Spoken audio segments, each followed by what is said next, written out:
السلام علیکم ورحمۃ اللہ وبرکاتہ۔ اسٹوڈنٹس، آج ہم موضوعاتی مطالعہ کا سبق عائلی زندگی کی اہمیت کریں گے۔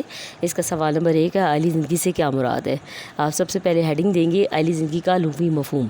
لفظ عائل عربی میں عیالتن سے بنا ہے، جس کی معنی صاحب اولاد ہونا یا اس کی کفالت کرنا ہے۔ اب آپ اصطلاحی مفہوم کی ہیڈنگ دیں گے۔ اردو زبان میں اس کے لیے خاندان، گھرانہ یا کنبہ کے الفاظ استعمال ہوتے ہیں۔ اس کے لیے عائلی زندگی سے مراد اسی لیے عائلی زندگی سے مراد انسان کی گھریلو یا خاندانی زندگی ہے۔ اب آپ ہیڈنگ دیں گے عائلی زندگی کی اہمیت۔ انسانی زندگی میں اس کے خاندان کو بہت زیادہ اہمیت حاصل ہے۔ پیدائش سے لے کر موت تک انسان اپنی ساری زندگی اپنے خاندان کے ہمراہ گزارتا ہے۔ ایک خاندان کے افراد اپنے مختلف رشتوں کی وجہ سے ایک دوسرے کے ساتھ منسلک ہوتے ہیں۔ ماں باپ، میاں بیوی، بیٹا اور بیٹی جیسے پاکیزہ رشتے ایک خاندان کے لیے بنیاد فراہم کرتے ہیں۔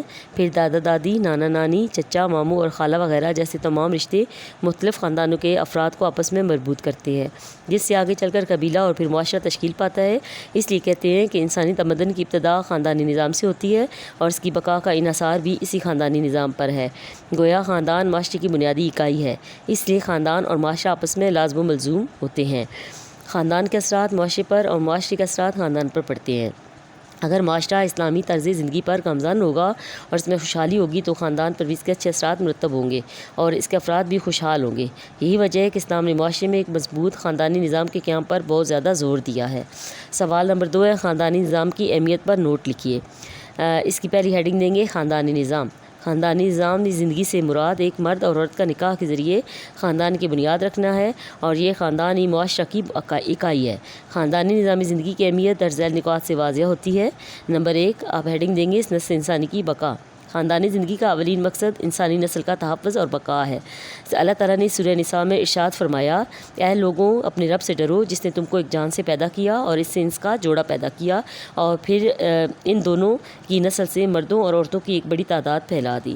اسی طرح سورہ الاعراف میں اللہ تعالیٰ فرماتے ہیں، هو الذی خلقکم من نفس واحدۃ وجعل منہا زوجہا لیسکن الیہا، اور وہ اللہ جس نے تمہیں ایک جان سے پیدا کیا اور اس سے تمہارا جوڑا بنایا تاکہ وہ اس سے سکون حاصل کرے۔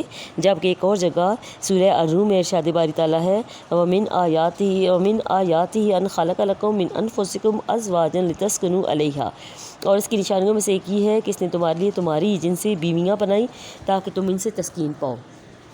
سورہ رسول پاک صلی اللہ علیہ وسلم نے فرمایا کہ میں اپنی امت کی کثرت کی وجہ سے دوسری امتوں پر فخر کروں گا۔ اس کا پوائنٹ نمبر 2 ہے، سکون اور اطمینان۔ نکاح سے ایک بامقصد اور آرام دہ زندگی کا آغاز ہوتا ہے۔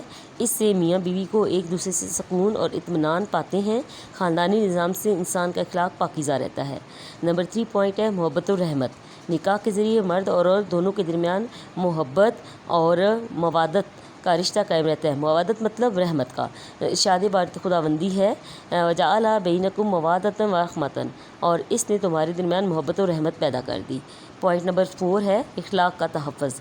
خاندانی نظام سے انسان کا اخلاق پاکیزہ رہتا ہے۔ نبی کریم صلی اللہ علیہ وآلہ وسلم نے ارشاد فرمایا، جب کوئی مسلمان نکاح کرتا ہے تو شیطان چیخ اٹھتا ہے اور کہتا ہے کہ اس کا برا ہو جس نے مجھ سے 2/3 دین بچا لیا۔